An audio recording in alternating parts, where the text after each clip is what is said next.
whenever you have a heave, no one wants to be seen to be the person who launched the heave, because if you are the person who wielded the dagger, like what's the old days, a Shakespearean line, he who wields the dagger never wears the crown. Yeah. Okay. So if you are the person who takes out, if you knife the leader, then you're already damaged goods. You can't be doing that.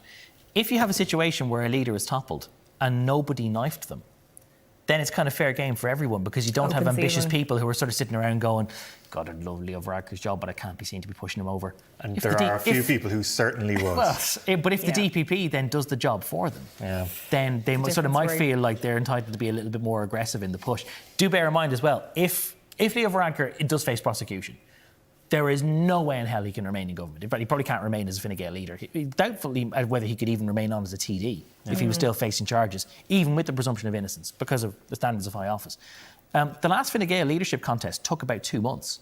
So if you want to have a new Fine Gael leader in place by December the 15th to take over as Taoiseach, you need to have the job vacated by like the middle of December. You basically announce the budget and then tell Leo he's got to go. So like, if it's contested, it takes a long time to fill the vacancy. So well, to be clear, it's not happening at the moment, but let's just, play fantasy Fine Gael leader game. Like, who are the names? I mean, will Simon Coveney be, back in Simon the Coveney was the preferred candidate among the grassroots last time in this hypothetical leadership election that is not yet happening. They still hold a candle to Simon Coveney. Won. They do. Simon Coveney is very well loved by the Leo grassroots. Varakdar obviously won the last leadership election, but that's because the votes were weighted in favour of the parliamentary party.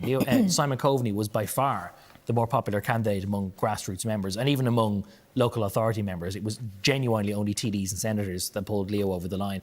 So Simon Coveney would be there. You have to bear in mind, though, too, that if you're electing a new leader now, you are looking at the next general election when Fine Gael will already have been in power for 3 terms in a row.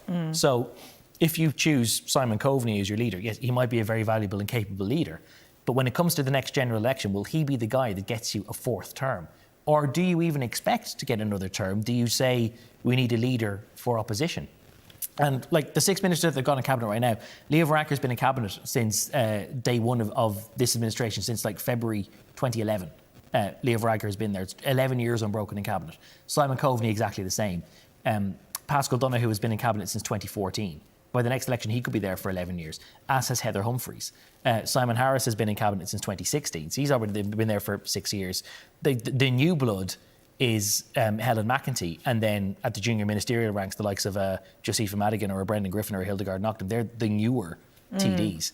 So it would actually be a big question as to whether they elect someone thinking that's going to be the Taoiseach and our next Taoiseach, are they looking for another term, or are they already thinking about the generation of rebuilding? Because let's just talk names. Yeah, who are they talking about? They're talking about Helen McEntee. They're talking about Simon Coveney. Simon Harris has been vocal in the past about his desire and his wish. But Simon Harris supported Simon Coveney the last time out ferociously. So if you were to have a battle of the Simons. But it won't be. I don't think it will be, because I actually think it will come to that. Well, see, they may have to have a consensus candidate because they can't afford to spend 2 months choosing a leader. Go on, tell us. I feel like you've got a people in thought there. Fine Gael say they don't see Simon Harris as much anymore. Right. In the media. And this is what they notice. This is what people in Fine Gael talk about. He's in a who's out there? Who do you see? profile brief. Yeah, well, and they say that they see Helen McEntee a lot. But some people would have argued that he was overexposed prior to that. So, I mean, it was a different time, obviously. Some would argue that his overexposure in the last job was what ultimately brought the government down, because bear in mind, the last election was called because there was going to be a motion of no confidence in Simon Harris, and then lo and behold, a pandemic comes along and his reputation is completely healed.